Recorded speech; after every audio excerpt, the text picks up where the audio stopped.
Well, I'm Bill Hesh, and I'm glad to be here today. My law firm and CPA firm, we're here sponsoring the series with Amy, the attorney, and Kurt in my office you've already met. And I'm here, I guess, part of the thing about this entrepreneurial workshop is maybe to give you some firsthand experience because I walked in your shoes, those of you that were starting up your business 21 years ago. I started my practice back in 1993. The third time I got fired in my career. I had just signed my divorce papers, had just moved my kids into a 2-bedroom apartment, and walked into the office and got fired on April 30th, 1993. I had 30 days to start, my business as an attorney CPA. So I walked in your shoes, and I've lived with that fear from day one, and I'm going to share with you a lot of the secrets of my success I've had in my journey over the past 21 years. I had 90 days before, if they terminated me, I had 90 days to getting cash flow. I'm going to talk about cash flow. And for me, that was like, okay, I had 30 days to find a client. June, I had to do 25 hours of billing at $125 an hour. I needed $10,000 a month at the time. And I had to collect it then within 30 days. And I'm going to share some of the secrets that I've used when I started my practice in 1993, and I use every day today. I feel very blessed. That was the miracle year of my life. I billed $10,000 a month, every month, that year beginning in June. I doubled my practice in 3 years, from 1993 to 1996. I doubled my practice in 3 years, from 1996 to 1999. I doubled my practice in 4 years, from 1999 to 2003. I had a dream. I had a vision. I'm going to share some of this with you because it was like, oh my God, I don't have a choice. I've been in your shoes if you've ever been there when you get fired. I'm in the office thinking I just signed divorce papers and everybody's going to go down, including my kids, my ex-wife. And I went through Tony Robbins' 30-day personal program in May of 1993. Tony Robbins, I had his tapes every day. I listened to Nightingale, and I'm going to share with you some of his tips that I learned too. So I'm just trying to give you an introduction that my life has not been simple. I'm going to also share that in 2008, when the recession hit, my CPA firm does taxes. I do death and taxes. I have a law firm CPA firm. All my home builders went out of business. All my contractors went out of business. I'm a tax guy. When people are losing money, they don't need tax advice because they're not making any money to pay you anyway. There's no taxes today because they're not paying taxes because they're losing everything. Strategically, in 2008 in the recession, I worked with Amy, and I knew that I had to do some things differently, and I focused on growing my law firm practice. Very blessed. I doubled my law firm practice in 3 years between 2008 and 2011. I was recognized by the Chamber of the fastest growing businesses in 2011 and 12. The law firm today, we brought Kurt along. Okay. They always say necessity is the mother of invention. As a business owner, you don't know what problems you're going to have. One thing I can guarantee you, you're going to have problems. And that's going to be the issue you're going to be dealing with and trying to figure out, what do I do? So I'm going to give you an overview of some 10 tips that I've learned over the years from clients, my personal experience, and I'm just going to share them with you, and you might have some questions. I don't know how many of you, before I get started, how many of you are maybe business owners or starting a business, just by a show of hand? Okay. Let's keep your hands up. How many do not have that fear every day when you go to work? You just, you live with it, right? And so, it's scary, isn't it? I'm going to try to help you work through that fear, some of the tips here. Because it happens every day. My best day every month is when I do my billing. That's how I measure my business. Oh my gosh, I had a great month last year. And then I was like, what about next year? What about next month? The CPA firm is much different than the law firm. The CPA firm, I have tax returns. We have clients that come back every year. This is great. You lose some clients every year. They sell their company, they die, they move, what happens, The law firm, every week I have to get a new client. We do estate plans. We do wills. We do trust. I need somebody tomorrow that needs another estate plan. We just did one today, and I've got to find a client tomorrow. So the law firm, you'll find they do a lot of marketing and sales. And so I'm going to be talking about how I feel the key to the success of any business really is going to lie in your sales and marketing. And that's why I feel you really need to be here for those sessions on sales and marketing. That's what it's all about. And it's all these other things. You might be overwhelmed with everything that was there, and it can be, and I think that's the thing each person has to figure out. You got to keep it simple. You know, when you're a one-man band like I was initially the first 6 months, then I hired Carrie in my office. She's been with me, bless her heart, for 21 years. And I think it's about win-win. You care about your employees. And I'll give you an example. I was hesh and hesh with my brother for the first 2.5 years. The year after we hired Carrie, my brother was saying, you know, we don't need to give her a raise. He even told her, I could hire somebody for $1 an hour less than you. Well, is that good management style? How did she think she felt? You know? It's to me, with my employees, it's been a win-win. Back when I started with Carrie in 1993, 21 years ago, she was making $10 an hour. I was billing around at $50 an hour. Today, she's being billed out at $250 an hour, my CPA firm. It's a win-win. If you treat your employees as a partner in your business, that's what I do. It's about the partnership. That from 93, when I was doubling my business every 3 years and everything else, everybody was participating in that doubling. You know, if the success is there, I rewarded them, and everybody got 10% raises every year. And I grew. They prospered. I prospered. That's what we did. Okay, you treat your employees as a partner, and you'll get great results. But some of you are just starting out. It's just you. So let's kind of go through some tips I have. And I think that I want to focus a little bit on the number one reason businesses fail. They're undercapitalized and the business plan is flawed. What does that mean? You have to plan for the worst, I think, and expect the best. What happens when you have a business is that 70% of businesses do fail in the first 3 years. They run out of cash. I've experienced that with clients. I had a bed and breakfast that they said, we're going to be able to get 5-day rooms every day because people were traveling internationally. And in that bed and breakfast, they only had 1 or 2, and guess what happened to the business plan? They were off by that assumption. I had a big lesson from that client that went out of business and lost everything. And so you've got to really pay attention to the details. Don't get overly optimistic when you put those business plans together. And what has happened, as I think Dick has mentioned, when I've gone through, I haven't talked them out of going into business. When I showed them the reality of the risk reward and what they were doing and the business plan, what we're talking about, you really need to have a good business plan that's not flawed. If you have a fatal flaw, you're dead. Okay? So it's really important to focus on your business plan and be able to identify what I call a break-even. You got to get to this break-even point. I was scared to death in 1993. I had to get $10,000 a month to balance everything. That was my income, you know. And what am I supposed to do? My child support, my alimony was based upon that number. That was for my kids. That's a motivating factor.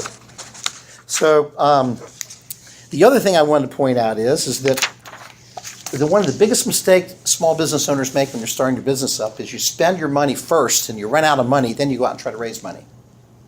Too late. Bad decision. Because when you go in, you try to ask somebody to put up some money, they're going to say, what are you putting up? You've already spent your money. It's a hard sell. It's too late. If you go to a bank to borrow money, you'll spend your money and go borrow the money from the bank. The bank's going to say, what are you putting up? Usually the bankers are going to say, if you put up 1/3, I'll maybe loan 2/3 if there's collateral, there's cash flow, and that type of thing. Okay? So you have to be careful with your resources. And the biggest thing is whether you need capital from family and friends, alternative financing, because when you're a business owner, you're starting up. Usually it's only family and friends that they talk fools, that thing that family, friends, and fools that you get money from, you know. Okay. So I just wanted to kind of share with you that that's really what it's about, because what ends up happening is that it's all about cash flow. Profitable companies will go out of business because cash flow isn't there. Okay? So, go to the number 2. You need to take care of your most important asset, your employees. I learned that from a client, Charlie Squarey. He's like a dad to me. And when I left Touche Ross, Deloitte and Touche after the merger, second time I got fired in my career, Charlie, I was the CFO. He fired me the third time. But anyway, I continued working with him for 10 years. You don't burn bridges, okay? You learn that too. Don't burn bridges, Win-win. Always be positive, okay? But your employees are your most important asset, and Charlie taught me that. I asked him that, and I went through a list. I was a CPA, I was a partner in Touche Ross, big 8 accounting firm at the time. He kind of quizzed me. I learned a lot from my clients over the years. And that is the key. You need to build a team. You need to trust your employees. I am not hands-on micromanager. Okay, it's a small business, a small practice. And again, that's one of the biggest transitions business owners have as they're growing their business, that when you start up a business, you are doing everything as Dick laid out, and then it's hard to give up. It's hard to delegate, okay? I was very fortunate. When I was a partner at Touche Ross, I managed a 15-person tax department. It was 50 people in the office. There were 3 partners. And I got supervisory trainer when I was a manager, and I got partner training when I was a partner. And then I was the CFO at Square Food Service for 2 years. So I got inside a company, and believe me, as an outside attorney CPA, until you walk in those shoes of a business owner, really the CPAs and attorneys, they really don't get it. They're advisors, but I didn't realize it until I got inside the company and dealt with the issues day to day, okay? So I think it's really important that you focus with your employees. And I really feel you got to pay them well. I learned this just from practical experience. It's just human nature. If you underpay somebody, they're going to be pissed off. If you don't give them a raise, they're going to be pissed off. If you don't pay somebody what they think they're worth, they're going to give you the effort that they think you're paying them for. Now, what happens if you just pay them an extra 10%? You think they're going to give you 110%? I've had Carrie tell me over the years, I can't go out and get a job. I love working for you because you're paying me well. They check it out. I don't blame them. I was in that boat too. I was an employee before I started my own business, and it wasn't by plan. And I was like a little bird pushed out of the nest. Okay, time to fly. So I think it's important that it's all about win-win and how you deal with your employees and the respect that you have. And in this world, I've just had issues now. By the way, I'm looking for an office manager. I've been practicing 21 years. The last 6 months, I've gone through 3 people. It's just been unbelievable. We're in a different world today. So I got to say, I'm kind of old school. I am older.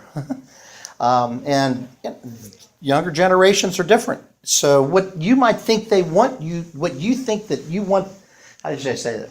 If it's what I would want you to do to me, that isn't what they want. You got to be careful. There is an age gap, an age gender thing.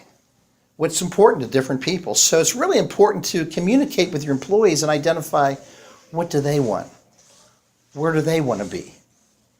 When I'm working with Kurt and Amy, we did some planning at the beginning of the year. I tried to identify where do you want to be in your career in 3 to 5 years? Where are we going? What do you want?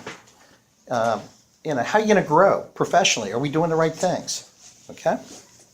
So we had some team building. There's a great book that I love. It's called A Better Way to Live by Og Mandino. I love the book because it's short read. You can read it in 2 hours.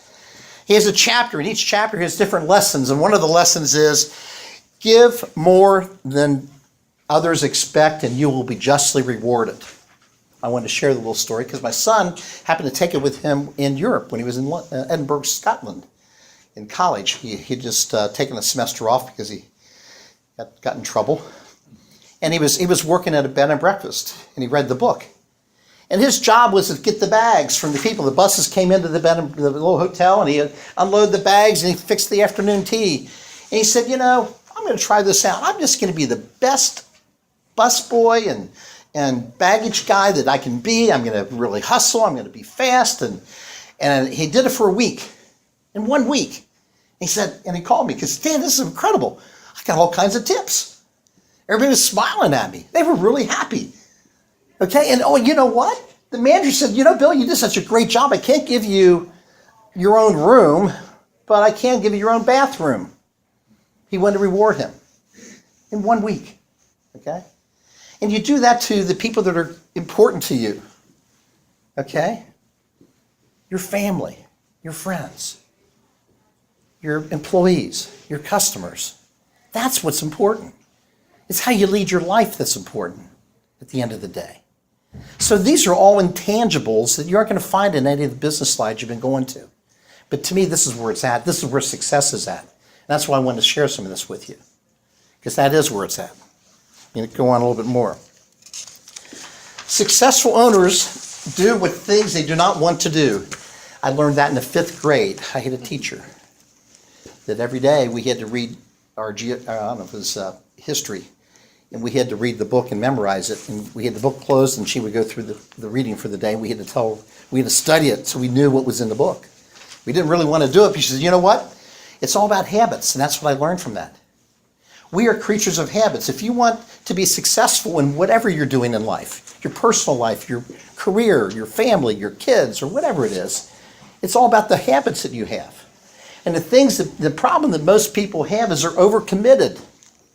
You need to simplify your life. You start going through all this stuff that, oh my gosh, it's overwhelming, and you collapse. You need to figure out how to simplify your life as a business owner.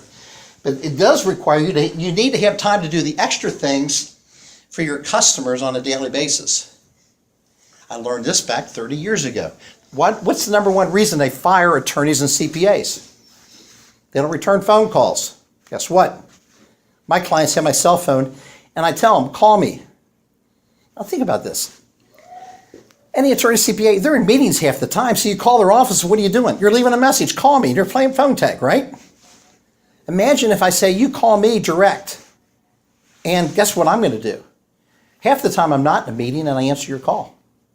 Well, guess what? The other half the time, when I leave the meeting today, I'll return my calls. Clients like that. Okay? Respond to your emails.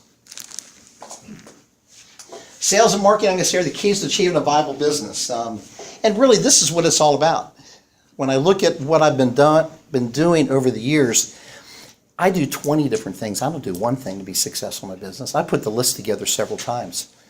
All the activities I'm involved in, I call it fishing in different ponds. I have my own little terminology I picked up that, you go in different places. If you keep fishing in the same pond, well, you're going to get the same fish, right? You want a bigger fish, you can find maybe a different fishing hole, right? But, I try to really focus on the marketing, and it's kind of built. Okay, so I started with Channel 9 with Janelle Walton 7 years ago, and I was there on Channel 9. I got on my website, I got 30 interviews that I did with Janelle between 2007 and 2012, over 5 years. And then I did Law TV with them. And then I did Cincy Magazine 12 years ago. And it's kind of interesting that, you do marketing. I met Eric Harmon at the Ambassadors Committee of the Chamber. And he was opening up his magazine in 2003. And he said, Bill, I'm doing the first issue on lawyers, so I bought an ad before I met him. Okay, yeah, give me a one-page ad, And then I said, boy, I would really like to have more of these. Can you do something more? He said, I'll give you a 4-page color ad. I go, that'd be great. So in October that year, he gave me a 4-page color ad, and he put the ad right next to the ballot for leading lawyers. Okay, I'm an attorney and a CPA. It was a CPA piece. And you know what? I was one of the 68 attorneys that got voted a leading lawyer in Cincy Magazine. No coincidence, is there? He put the right next to the ballot for me the first time. I've continued to market in that magazine, and I just got leading lawyer in the trust and estate area for the 11th year in a row. Perception is reality. Okay? Think, there's a lot of really good people out there. It's all about marketing, getting your name out. The internet is unbelievable. It blows my mind the business we're getting off the internet today. So it's really important you come to the sales and marketing and also the computer thing. These classes are going to be really strategic for you. The financial record keeping next week. 2 weeks you got the computers, and then you got sales and marketing. It's a great program. They missed one thing, and I will tell you this. But I happened to have done a seminar here at the Chamber last January and in December. And I know you missed it, but that's okay. It's called the Ultimate Workshop for Business Owners, Tax Planning, Succession Planning, Estate Planning. Amy did the estate planning with me. It's on my website.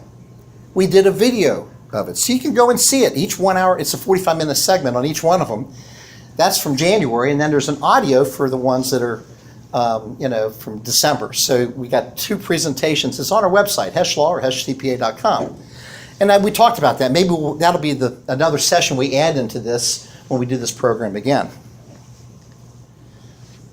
Startup businesses need to have enough capital to fund a startup loss and reach break even. I've gone through this analysis with so many clients. You need to really identify, if you're starting any business, your personal budget. You need to survive. I'm talking about basic needs, okay, as an entrepreneur, okay? So you get your personal budget in line, then you go to your business, and you got to look at, you're either in business or you're out of business. So you kind of work it up is what you do. You identify all the fixed expenses he was talking about that you had. Then you figure out, okay, how much money do I need to get, pay all the expenses of the company? So you need to have so much sales to pay all your expenses. And then you have to have a profit in order to pay your personal stuff and your taxes. And that's your break even. And if you reach that point, I call it tread water. You can tread water, break even for a couple of years until you get things off but you need to get to break even. And the reason you fail is that you haven't planned for the worst. You got favorable assumptions in your business plan. It's flawed, okay? And you're just a sinking ship. And you put all your money in and you don't have any more money to match, so people are trying to put money in, but you don't have more money to put in. And what do? Sometimes what happens is you go to a money partner.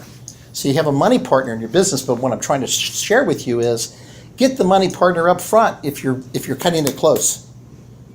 But sometimes people start a business on weekends and evenings. That's how you get it going. You work hard, your weekends and evenings. I love the saying.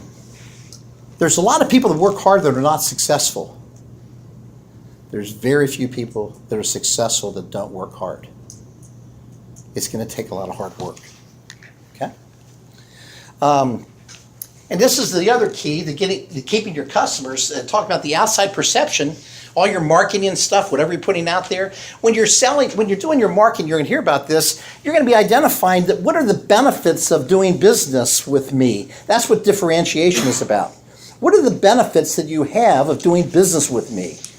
And for me, it's a matter of, I tell clients, you're going to have peace of mind.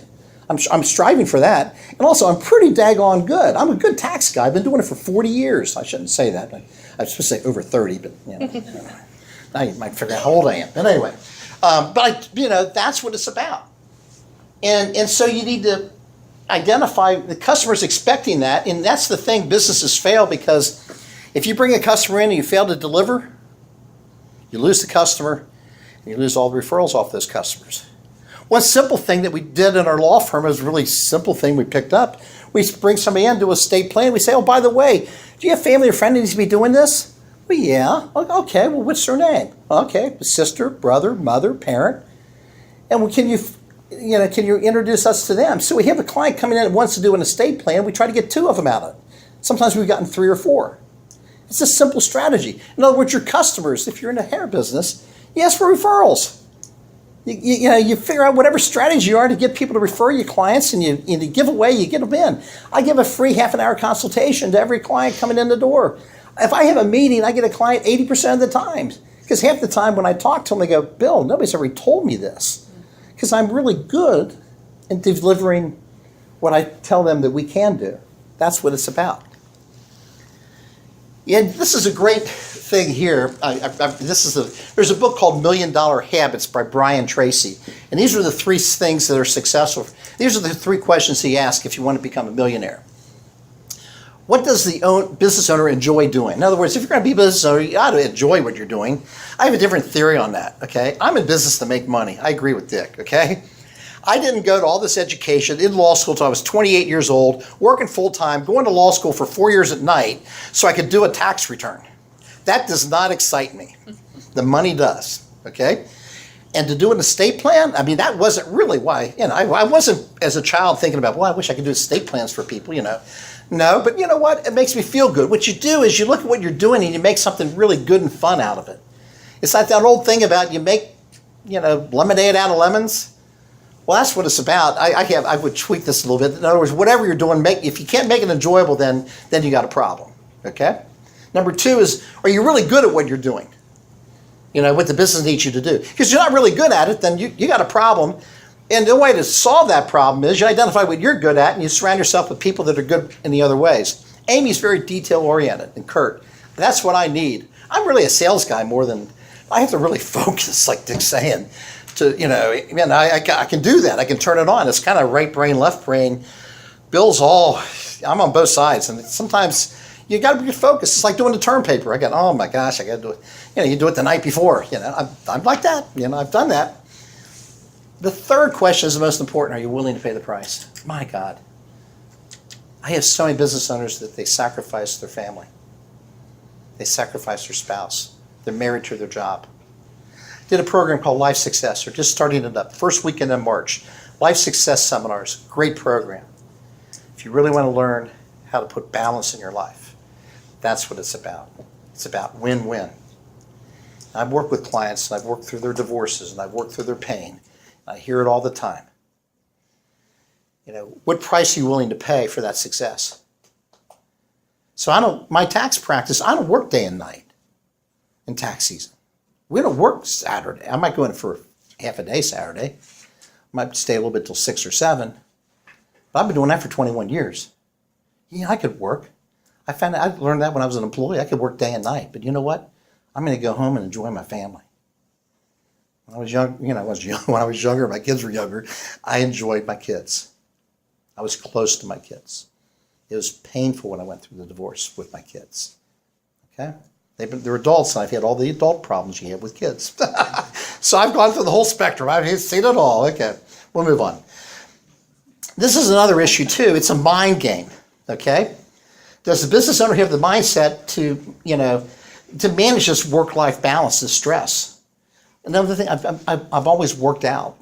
Not every year of my life, I got to tell you. When my dad had his heart attack at age 62, I said I wasn't going to get a heart attack when I was 62. I was in 1988, and I joined Four Seasons, and I was out of shape. And I had kids. I was working. No time to work out. I've been on a journey. I've done a lot of things from my eating right, exercise, sleep, everything else. And knock on wood, I'll be 63 in April. Okay? I'm not going to have the heart attack my dad had when he was 62. You got to take care of yourself. What does it mean if you're healthy? Your clients feel it. You're energetic. You're enthusiastic. You love what you're doing. If you don't get enough sleep, you can't be those things. If you don't eat right, you can't be those things. You got to take care of yourself. Your body has to be physically fit to do what you're doing during the day. And clients pick up on it. Don't think you can hide it. They see it in your eyes. They see it in your voice. Body language is 70% of language. And then I talked about fear. It's always there. Anyway, we're kind of at the end of the rope here. But anyway, I think this is another thing about leadership style. That's the thing you need to identify. What is your leadership style? Myers-Briggs. I'll share the story. Touche Ross did a Myers-Briggs study with 150 tax partners across the country saying, we would like to know what management style is really the key to success to being a partner in a big firm. And they were just amazed at the results. I'll share the results with you. There are 16 different profiles in Myers-Briggs.